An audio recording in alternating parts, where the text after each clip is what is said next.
Selanjutnya langsung saja sambutan pembukaan dari Bapak M. Fajrul Rahmat selaku juru bicara Presiden RI Kabinet Indonesia Maju, yang sebelumnya kami ucapkan terima kasih sebesar-besarnya Bapak telah hadir dalam agenda kami pada pagi hari ini. Langsung saja kepada Bapak, waktu dan tempat saya persilakan.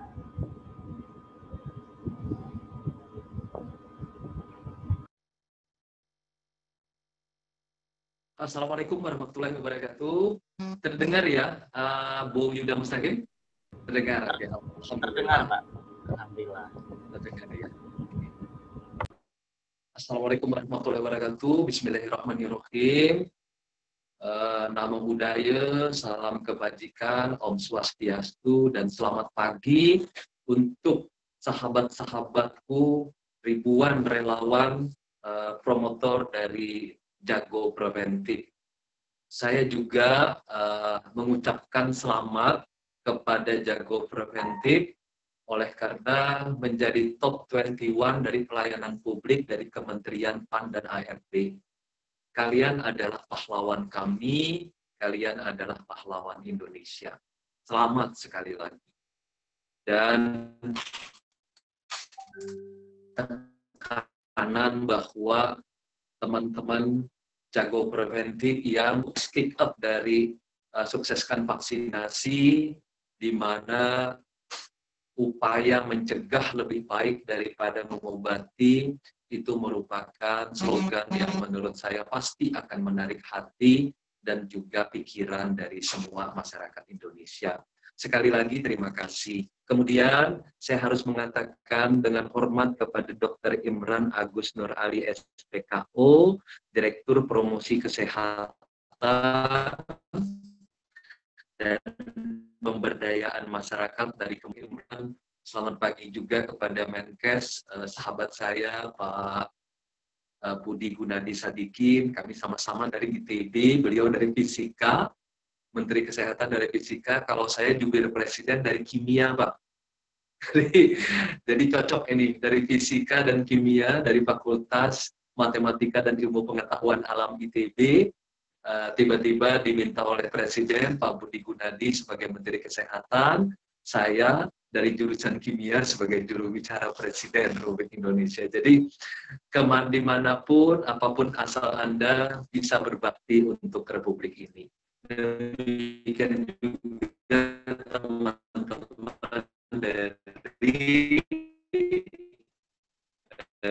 Jago Preventif. Juga saya hormati Ikram Rifki, CEO Jago Preventif. Selamat untuk top 21 pelayanan publiknya. Kemudian Nesha Tiara, relawan promotor Jago Preventif dari, tetapi terlebih dahulu saya ingin menyampaikan hal berikut. Saya terkejut sebenarnya membaca The New York Times 22 Januari 2021. Teman-teman semua bisa membukanya. Di situ ada artikel berjudul A Year Later, the First Post-Pandemic City. Anda baca judulnya, saya terkejut. Di situ disebutnya, sekali lagi, A Year Later, the First Post-Pandemic City. Setahun kemudian dari kota bebas pandemi yang pertama. Tentu saya terkejut, karena ini mengingatkan kita bahwa kota Wuhan pada tanggal 23 Januari 2020 adalah kota pertama di dunia yang di lockdown. Kota Wuhan itu kota pertama di dunia dan yang di lockdown. Di dalam artikel tersebut ada foto sebuah museum di mana semua peralatan, beberapa peralatan kesehatan yang dipakai pada waktu melawan pandemi COVID-19 itu sudah masuk museum. Sudah masuk museum. Sementara kita di Indonesia dan di seluruh dunia di luar kota Wuhan itu 7,7 miliar manusia masih bergulat, masih terancam oleh pandemi COVID-19 ini. Dan di Indonesia pun demikian juga. Tentu ini sangat mengejutkan. Kota Wuhan itu terdiri dari 11 juta penduduk. Pada waktu kejadian, itu 50.333 orang terinfeksi dan 3.869 orang meninggal. Hari ini, mereka menulis kata-kata sebagai berikut. Forgetting the pain after a scar heals. Forgetting the pain after a scar heals. Ini menumbuhkan rasa iri juga pada kita. Kota yang dimana dimulai pandemi COVID-19, bahkan pada waktu itu namanya pun COVID-19 belum terlalu dikenal oleh penduduk di dunia. Karena pandemi baru ditetapkan oleh WHO pada setelah 78 hari kemudian, sekitar tanggal 10 Maret 2020. Nah, saya tentu bersyukur bahwa teman-teman jago preventif, kemudian juga dalam yang menjadi pahlawan bersukarela untuk menjadi bagian dari perjuangan melawan COVID-19, sehingga mudah-mudahan akan ditulis juga seperti yang terjadi di kota Wuhan, bahwa kita menjadi kota post-pandemik. Ini judul dari New York Times, mudah-mudahan Indonesia juga menjadi post-pandemic state. Kalau Wuhan disebutnya post-pandemic city, insya Allah Indonesia menjadi post-pandemic state dengan berlangsungnya vaksinasi sekarang. Kemudian yang kedua, saya ingin sampaikan yang pertama, mohon PowerPoint-nya bisa disampaikan. Saya ingin menyampaikan cuma sedikit saja, ada beberapa hal mungkin diketahui sudah oleh teman-teman, tapi saya ingin menunjukkan hanya 3 hal. Yang pertama, tentang kondisi mutakhir vaksinasi kita hari ini. Kemudian yang kedua, tentang tantangan yang kita hadapi bersama-sama. Kemudian yang ketiga adalah strategi dari Presiden Joko Widodo terkait dengan gotong royong kemanusiaan menghadapi COVID, termasuk juga untuk vaksinasi. Ini alhamdulillah setelah 13 Januari 2021, Presiden Joko Widodo mendapatkan vaksin pertama, kemudian disusul sampai hari ini, yang menjadi catatan kami, tanggal 29 Januari 2021, itu yang mendapatkan vaksinasi pertama sudah 405.012 orang. Ini setelah vaksinasi pertama dilakukan oleh Presiden Joko Widodo. Kemudian Presiden Joko Widodo mendapatkan vaksinasi dosis kedua pada tanggal 27 Januari 2021 dan disusul dengan vaksinasi para tenaga kesehatan, sekarang sudah berjumlah 11.247 orang. Nah, berarti kalau kita ingat, kalau 13 Januari mulai vaksinasi dosis pertama kepada Presiden Jokowi, berarti dalam 16 hari saja kita sudah berhasil memvaksinasi 405.012 orang tenaga kesehatan untuk dosis pertama. Dan untuk dosis kedua, 11.287 orang, ya dari 1.529.934 orang total sarana kesehatan. Ini termasuk sebuah prestasi menurut saya. Tentu saja ada sumbangan dari teman-teman dari Jago Preventif, sehingga proses vaksinasi ke-1 dan ke-2 ini berjalan cukup baik. hanya dalam 13 hari kita sudah berhasil memvaksinasi 405.012 orang. Mudah-mudahan momentum positif ini bisa kita mendapatkan semangat, tenaga, apalagi dibantu oleh teman-teman jago preventif, sehingga 1,5 juta tenaga kesehatan ini bisa segera kita dapatkan pada Februari yang akan datang, dan harapan Presiden Jokowi agar 181.554.465 orang sasaran vaksinasi untuk mencapai herd immunity ini bisa selesai dalam setahun yang akan datang. Saya ingin kita semua melihat pada proses vaksinasi ini. Tidak berarti saya ingin melupakan perkembangan COVID kemarin. Kita memang sudah menembus 1 juta, tapi jangan lupa sudah sembuh 852.000 orang, dan kita mengucap duka cita karena 29.518 orang sudah meninggal dunia, dan kita berharap ini tidak bertambah lagi. Nah, sekali lagi, teman-teman jago preventif dan kampanye sukseskan vaksinasi, fokusnya adalah pada sasaran tenaga kesehatan 1.529.934 dan juga kepada 181.554.465 orang. Ini pekerjaan besar, pekerjaan raksasa, atau ada yang sering menyebut Herculean. Ini pekerjaan Herculean, pekerjaan Hercules, harus menyelesaikan dalam 1 tahun. Oke, berikutnya, adapun vaksinasi COVID-19 ini adalah salah satu dari strategi pemerintah untuk menghadapi COVID-19 di Indonesia. Kita sudah sama-sama memahami bahwa pandemi COVID ini pertama adalah krisis kesehatan, kemudian menjadi krisis perekonomian. Dan ini dengan 3 kebijakan yang dilakukan oleh pemerintah Presiden Joko Widodo, kalau kita mengingat Wuhan di lockdown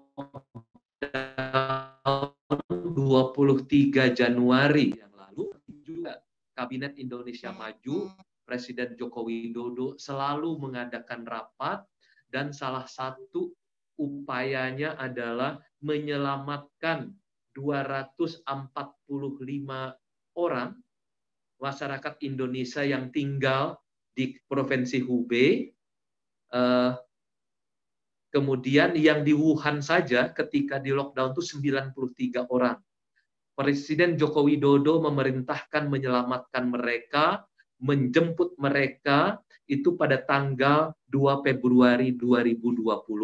Lalu dilanjutkan dengan menyelamatkan 188 ABK World Dream itu di Teluk Durian Kepri pada tanggal 26 Februari, dan yang terakhir Presiden menyelamatkan awak kapal di Diamond Princess di Yokohama, Jepang 69 orang.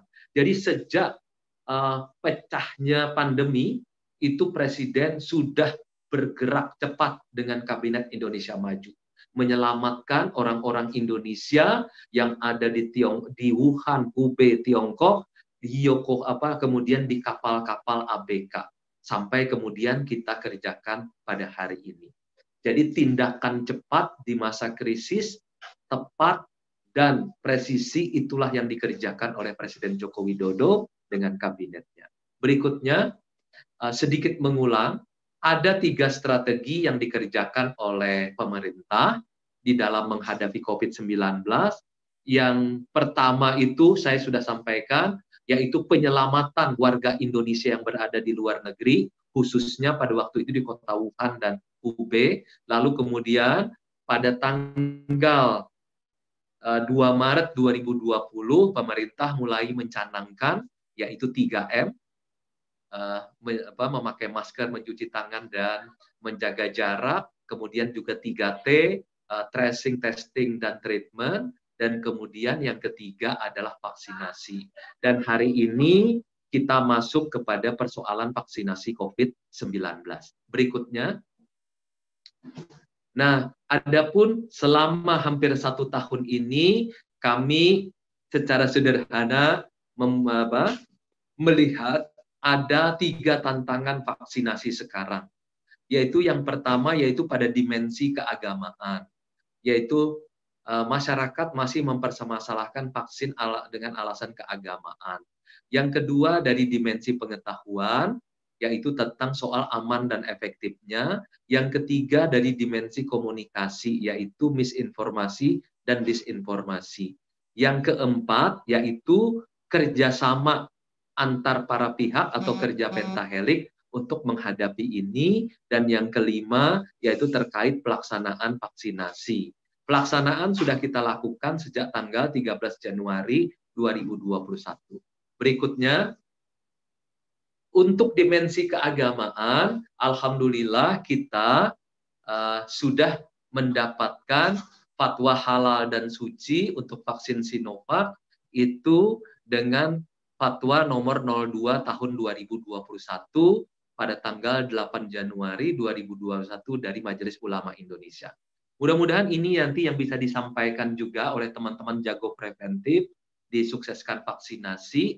Presiden Joko Widodo itu mendapatkan vaksin pertama dan kedua oleh karena beliau juga memperhatikan bahwa vaksin ini suci dan halal dari MUI. Kemudian terkait dengan dimensi pengetahuan tentang aman dan efektif, itu kita sudah mendapatkan Emergency Use Authorization dari BPUM. Itu tanggal 11 Januari 2021. Nah, Presiden Joko Widodo tanggal 27 Januari itu mendapatkan vaksin dosis kedua. Itu merupakan pesan kuat daripada Presiden bahwa vaksin COVID-19 produksi Sinovac itu dari Tiongkok itu suci, halal, dan aman efektif. Nah, ini yang perlu terus-menerus disampaikan oleh teman-teman jago preventif kepada masyarakat untuk menghilangkan keraguan-raguan. Yaitu yang pertama harus dijelaskan bahwa vaksin tersebut suci dan halal dengan fatwa MUI dan vaksin tersebut aman dan efektif karena mendapatkan persetujuan dari Badan Pengawas Obat dan Makanan. Nah, ini dua hal ini yang menjadi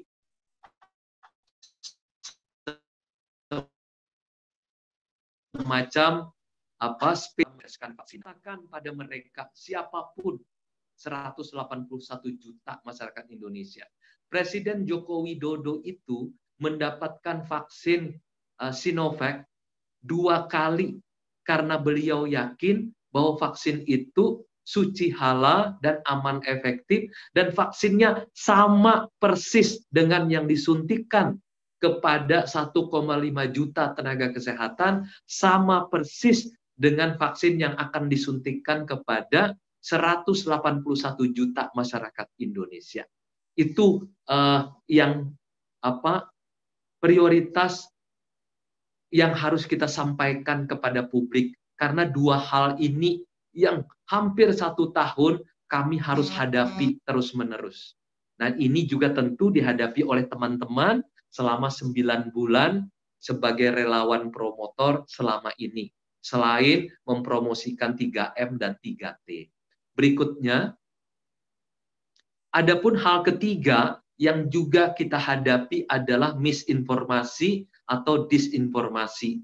Di masa pandemi COVID-19, yang muncul adalah infodemik.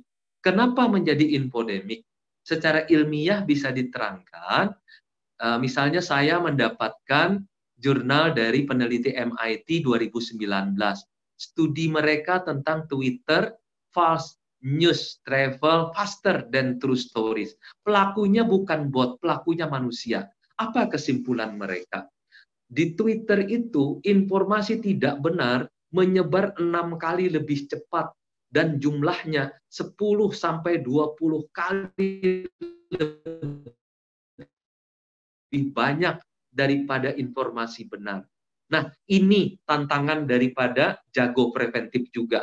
Selain tantangan juga dimensi infodemik tentang misinformasi dan disinformasi. Nah, kami juga mendapatkan catatan di antara Maret dan Oktober 2020 terkait dengan terkait dengan COVID-19 di Facebook dan Instagram ada 12 juta misinformasi dan disinformasi yang dibuat. Nah, jadi di sini teman-teman berhadapan tidak hanya dalam dimensi agama dan pengetahuan, tapi yang juga yang sangat berat kita hadapi adalah infodemik, yaitu informasi tidak benar yang menyebar 6 kali lebih cepat daripada informasi yang benar. Oke, bagian berikutnya, next. Nah, untuk strategi memenangkan komunikasi vaksin, Presiden Joko Widodo itu berpesan kepada saya, berpesan kepada tim komunikasi, dan saya ingin menyampaikan juga secara langsung kepada teman-teman relawan promotor dan relawan untuk sukseskan vaksinasi, yaitu menurut beliau, kita tidak mungkin bekerja sendirian. Pemerintah tidak bisa bekerja sendirian. Kehadiran relawan promotor dari Jago Preventif ini adalah patut kita syukuri. Karena Presiden Joko Widodo mengatakan gotong royong, pentahelik atau kerjasama lintas peran, inilah cara kita menyelesaikan 3 strategi tadi secara komunikasi, 3M, 3T, dan vaksinasi. Pemerintah pusat, daerah, sampai RT RW, para akademisi, dan perguruan tinggi. Yang ketiga adalah media massa. Yang keempat dunia usaha. Yang kelima, inilah posisi teman-teman semua, yaitu relawan promotor, Jago Preventif, yang akan kick up sukseskan vaksinasi. Jadi posisi teman-teman dalam pidato arahan Presiden Joko Widodo masuk di dalam pentahelik ini, yaitu menjadi bagian dari komunitas. Dalam komunitas ini tumbuh inovasi dan kolaborasi. Oke, berikutnya. Nah, bagian terakhir saya ingin menyampaikan pesan daripada Presiden Joko Widodo bahwa tujuan besar. Nah, tujuan besar kita hari ini adalah mensukseskan vaksinasi untuk 181,5 juta rakyat Indonesia. Karena itu kata beliau hanya bisa dicapai melalui kerjasama seluruh komponen bangsa dengan gotong royong, saling membantu, saling mengingatkan dalam kebaikan dan tujuan mulia. Akhirnya saya mengucapkan selamat untuk teman-teman dari relawan promotor Jago Preventif yang hari ini melaksanakan kick up sukses vaksinasi agar ini sahabat menyiapkan diri untuk mensukseskan vaksinasi. Dan juga selamat karena sudah mendapatkan top 21 pelayanan publik dari Menpan PRB. Sekali lagi saya mengingatkan ada 3 strategi, ada 4 strategi dari pemerintah, yaitu ada 3M, 3T, vaksinasi, dan kemudian kerjasama pentahelik. Kemudian yang kedua, ada 3 tantangan yang penting yang kita hadapi, yaitu pertama dimensi agama, dimensi pengetahuan, dan dimensi komunikasi terkait dengan misinformasi, disinformasi atau pandemik. Dan kemudian yang terakhir, Presiden menyampaikan arahan agar kita bersama-sama menyelesaikan persoalan pandemi ini bukan saja di Indonesia, tapi di seluruh dunia. Jadi pekerjaan yang kita lakukan hari ini oleh relawan promotor Jago Preventif dalam upaya sukseskan vaksinasi, ini adalah ikhtiar, ini adalah amal ibadah, ini adalah investasi kita untuk menyelamatkan kehidupan dan kemanusiaan di Indonesia dan di dunia. Ini juga merupakan amal ibadah kita yang insya Allah akan dicatat oleh Allah Subhanahu wa Ta'ala sebagai pahala untuk kita semua. Karena mencintai manusia, mencintai kehidupan, bukan saja 270 juta masyarakat Indonesia, tapi juga 7,7 miliar manusia di dunia. Sekali lagi selamat relawan promotor, jago preventif, selamat untuk kick up sukseskan vaksinasi. Wassalamualaikum warahmatullahi wabarakatuh. Salam kebajikan, nama budaya, Om Swastiastu, selamat pagi.